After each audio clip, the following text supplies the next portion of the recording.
Hello MotoGP fans. Welcome back to ZNGP Today. Ramón Forcada argued that the contentious maneuver by Marc Márquez at Jerez exposed a clear omission in the sporting regulations. The rules precisely define pit exit behavior but leave pit lane entry and the point of rejoining ambiguous. That lack of definition, he says, turned a debatable action into a legal gray area rather than an obvious infraction. Nicolo Bulega admits his pathway into Ducati's 2027 MotoGP project is partly contingent on other riders' decisions, even as he strengthens his case through WorldSBK success and a formal development role. The Italian is clear-eyed. He wants a MotoGP seat only under the right conditions, a competitive package and a genuine chance to fight, and he recognizes that team lineups and rival moves will shape his options. Aprilia's strong start to 2026 has been amplified by Marc Márquez's uneven form, a reality the factory's CEO Massimo Rivola acknowledged after Jerez. With 4 Aprilias in the top 6 and Marco Bezzecchi leading the championship, Rivola framed the situation as both validation of Aprilia's winter work and a reminder that opportunity and responsibility come together in a long season. Don't forget to click subscribe button and the bell icon for MotoGP news update.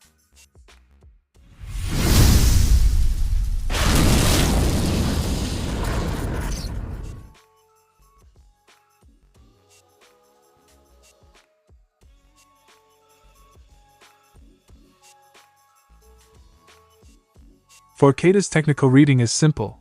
The rulebook details where riders may cross lines and how the pit exit must be handled, but it does not set an equivalent point of no return for the pit lane entrance.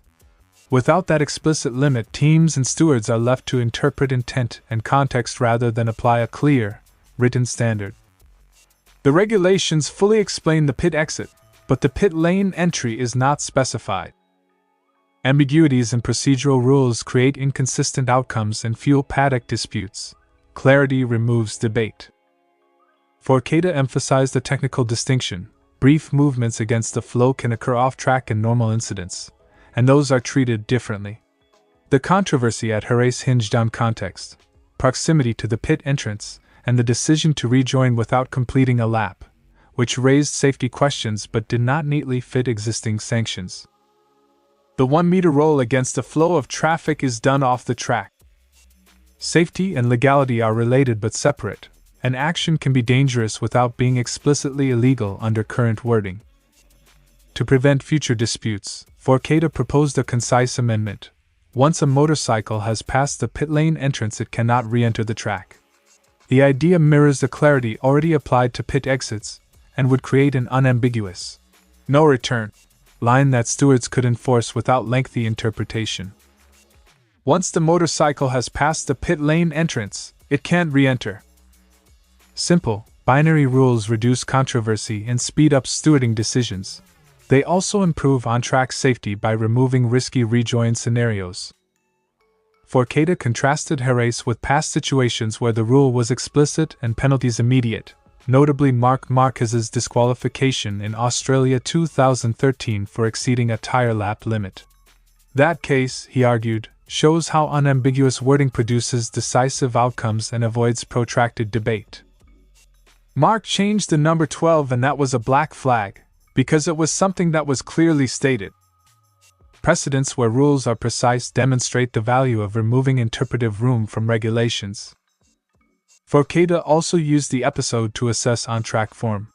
He praised Marco Bezzecchi's consistency and suggested that, while Martin has speed, Bezzecchi's regularity is the stronger championship asset. He highlighted Alex Marquez's Jerez performance as rider-led rather than bike-led, noting the value of identical aero configurations for fair comparisons.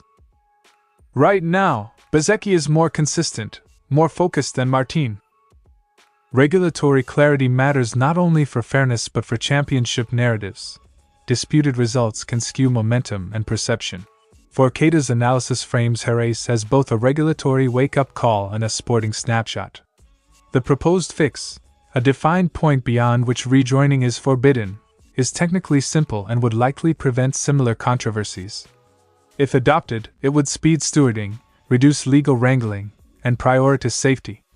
Meanwhile, The competitive readouts he offers underline that, regardless of rule tweaks, consistency remains the most reliable currency in a long title fight.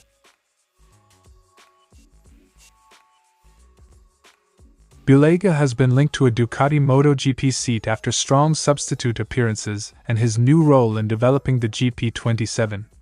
Yet the factory's available seats are filling fast, and several high-profile moves could close doors or open others. When it comes to the Ducati side, a lot will also depend on the choices of other riders, such as Fabio Di Giannantonio. Rider market dynamics often determine opportunities as much as raw talent. Timing and other contracts matter. Ducati has already involved Bulega in development work for the 2027 machine, valuing his WorldSBK experience and Pirelli knowledge.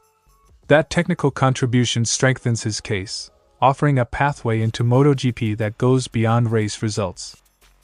Being embedded in development programs can accelerate a rider's transition by aligning factory engineers with the rider's feedback and expectations. Bulega is explicit that he won't accept a MotoGP seat just to be on the grid. Competitiveness is non-negotiable. His past Grand Prix experiences left him cautious, and he wants a package that allows him to fight for results rather than simply occupy a seat. "I'm not interested in going just to say I'm there. I want to do it right." Ambitious riders often prefer to wait for the right environment rather than risk stagnation in an uncompetitive seat.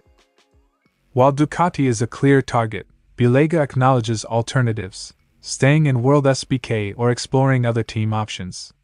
Market shifts, such as potential moves by Di Giannantonio or reshuffles at Trackhouse Aprilia, could create openings. Team principals' preferences for experience may also influence decisions. Flexibility and patience can pay off. A well-timed move into MotoGP with the right support often yields better long-term results than an early, ill-fitting promotion. Bulega's dominant WorldSBK form gives him bargaining power. As he chases another win streak with Aruba.it Ducati, his on-track credentials grow, reinforcing his argument for a MotoGP chance under competitive conditions.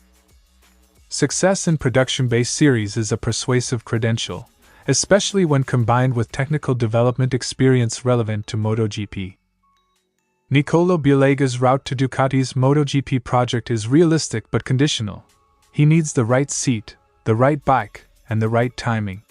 His development role and WorldSBK form strengthen his case, but the final decision will depend heavily on other riders' moves and team strategies. If market shifts create a competitive opening and Ducati commits to a clear plan for him, Bulega could make the step up, but he's prepared to wait for a situation that matches his ambitions. Jerez underlined Aprilia's collective strength rather than the brilliance of a single rider. 4 machines inside the top 6 signaled a package that works across the garage and across race conditions. It's clearly important to get 4 bikes in the top 6 here in Jerez. That's a great sign. When multiple riders extract performance from the same chassis, a manufacturer gains resilience against individual setbacks and a strategic edge in both riders and constructors' standings. Rivola was candid that Aprilia is benefiting from Marquez not being at his peak. The reigning champion's recovery from a serious shoulder injury has reduced Ducati's immediate threat, giving Aprilia room to consolidate its advantage. We're also benefiting from the fact that Marc Márquez is clearly not in top form. Rival misfortune does not erase the work required to stay ahead. It does, however, create a window for momentum that teams must exploit responsibly. Bezzecchi's ability to start races from the front has been a decisive factor in Aprilia's results. Clean starts reduce exposure to mid-pack incidents and allow the leader to manage tire life and race pace more effectively. Bezzecchi has the advantage of starting further forward than the others, so he benefits in the race. Grid position remains a tactical weapon. Converting pole or front row starts into consistent podiums is central to sustaining a title bid. Rivola framed Aprilia's form as the payoff for focused winter work. The factory's development trajectory appears to have delivered a competitive baseline that multiple riders can exploit. "We've certainly done a great job this winter," Early season performance is often the clearest indicator of successful pre-season development, but maintaining that edge requires continuous iteration through testing and race feedback. Despite the optimism, Rivera stressed that the championship is long and that Aprilia must keep improving. Marquez's flashes of brilliance, including sprint wins, and Ducati's ongoing development mean the advantage is provisional. It's a very long season, but we're confident that the work we're doing is going in the right direction. Leading early is valuable, but sustaining a campaign demands technical evolution, rider fitness, and strategic consistency across diverse circuits. Aprilia's current position is both earned and opportunistic. The factory has produced a package that works for several riders, and Marquez's recovery phase has widened the margin for Aprilia to capitalize. The challenge now is to convert this early momentum into durable advantage, by minimizing errors, continuing development, and responding quickly if rivals regain form. If Aprilia keeps executing, the team can turn a favorable moment into a sustained title challenge. If Ducati and Marquez recover pace rapidly, the season will tighten into a much fiercer contest. Thanks for watching ZNGP Today, and this is your MotoGP news update. And see you next time!